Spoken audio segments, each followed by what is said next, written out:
Many people think that print was just a wonderful thing that led to the scientific revolution, but most books that were printed at that time were conspiracy theories about witches and Jews and whatever.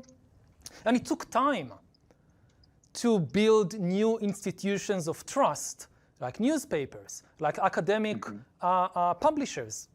So this is the old thing, it's the old cycle. But the new thing is that there is a kind of alien presence on Earth. A new alien intelligence has invaded our life, not from a distant planet, but from the laboratories, artificial intelligence. And this is something new, it's a game changer, because unlike all previous information technology, it can make decisions on its own, it can analyze us, it can hack us. The printing press couldn't do it, the radio couldn't do it, but the new technology can do it. And for the first time in history, it is becoming possible to hack human beings, and therefore also to manipulate human beings on an unprecedented scale. And we don't know how to deal with it. We really have no traditions about how to deal with it because it never existed before in history. All of us are flooded by enormous amounts of information and distraction. I mean, this is the most distracted age in history.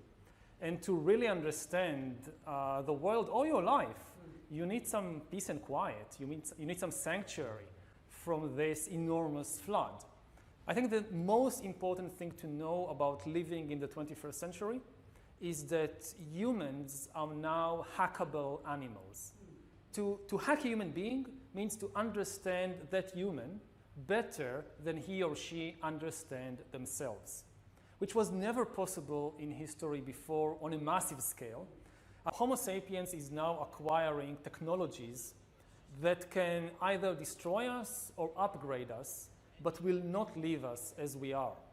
Authority will gradually shift from us to these corporate or government algorithms that will increasingly decide almost everything about our life.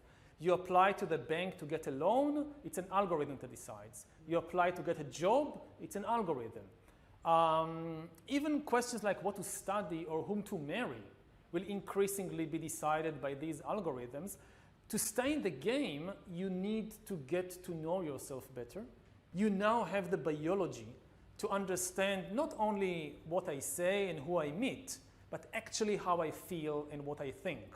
So think 10, 20 years in the future, in North Korea or someplace like that, every citizen has a biometric bracelet on the hand. And they follow not just where you go, but how you feel. If there is a big speech by the big leader on the radio, and everybody must listen, you can smile and you can clap your hands, but they know that you're actually angry. This is a kind of power that nobody in history ever had. It's far beyond even George Orwell's 1984. And this is not science fiction. It's not 1,000 years in the future. Some regimes are already starting to build these total surveillance systems, even now. Don't have any answer in the Bible what to do when humans are no longer useful to the economy. You need completely new ideologies, completely new religions, and they are likely to emerge from Silicon Valley or from Bangalore and not from the Middle East. And they are likely to give people visions based on technology. Everything that the old religions promised, happiness and justice and even eternal life, but here on earth with the help of technology and not after death with the help of some supernatural being. What are humans for? As far as we know, for nothing. I mean, there is no great cosmic drama, some great cosmic plan that we have a role to play in it. And we just need to discover what our role is and then play it to the best of our ability. This has been the story of all religions and ideologies and so forth, but as a scientist, the best I can say, this is not true. There is no universal drama with a role in it for Homo sapiens. If you repeat a lie often enough, people will think it's the truth, and the bigger the lie, the better. Because people won't even think that, oh, something so big can be a lie. And I think that fake news have been with us for thousands of years. Just think of the Bible. But there is a concern. We are probably one of the last generations of Homo sapiens, because in the coming generations, we will learn how to engineer bodies and brains and minds. Now, how exactly will the future masters of the planet look like? This will be decided by the people who own the data. Now, why is data so important? It's important because we've reached the point when we can hack not just computers, we can hack human beings and other organisms. Now, what do you need in order to hack a human being? You need two things. You need a lot of computing power, and you need a lot of data, especially biometric data. But control of data might enable human elites to do something even more radical than just build digital dictatorships. By hacking organisms, elites may gain the power to re-engineer the future of life itself. Because once you can hack something, you can usually also engineer it.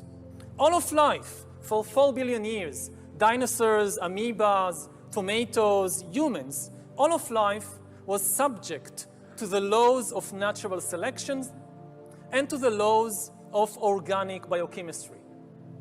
But this is now about to change. Science is replacing evolution by natural selection with evolution by intelligent design. Not the intelligent design of some god above the clouds, but our intelligent design and the intelligent design of our clouds.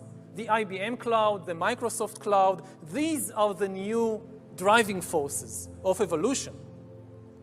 And at the same time, science may enable life, after being confined for 4 billion years to the limited realm of organic compounds, science may enable life to break out into the inorganic realm. Humans are now hackable animals.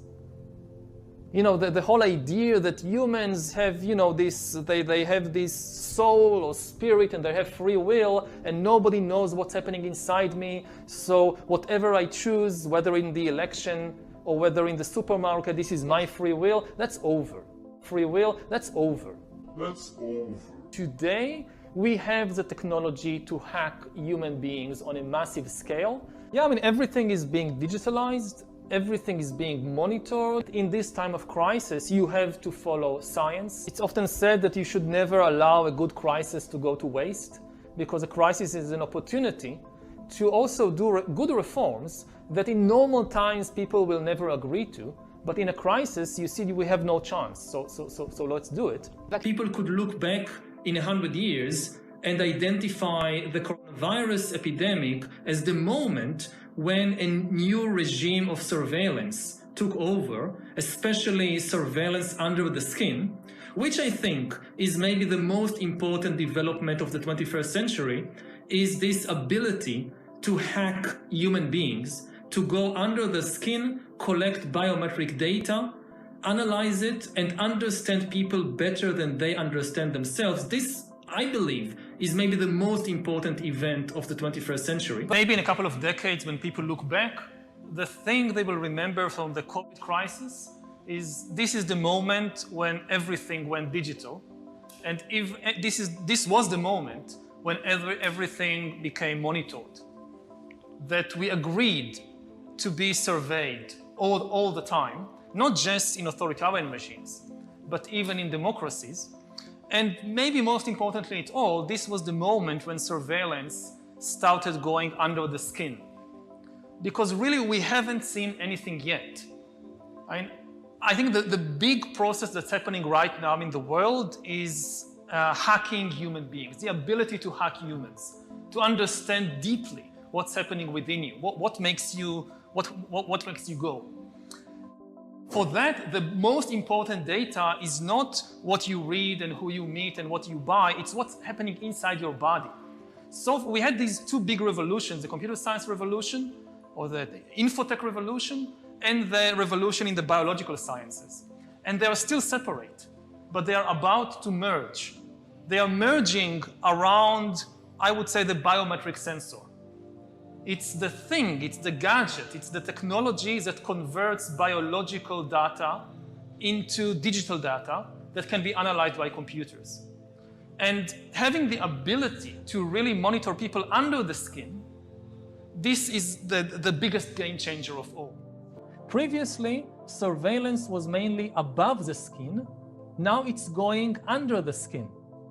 Governments want to know not just where we go or who we meet. Above all, they want to know what is happening under our skin. What's our body temperature? What's our blood pressure? What is our medical condition?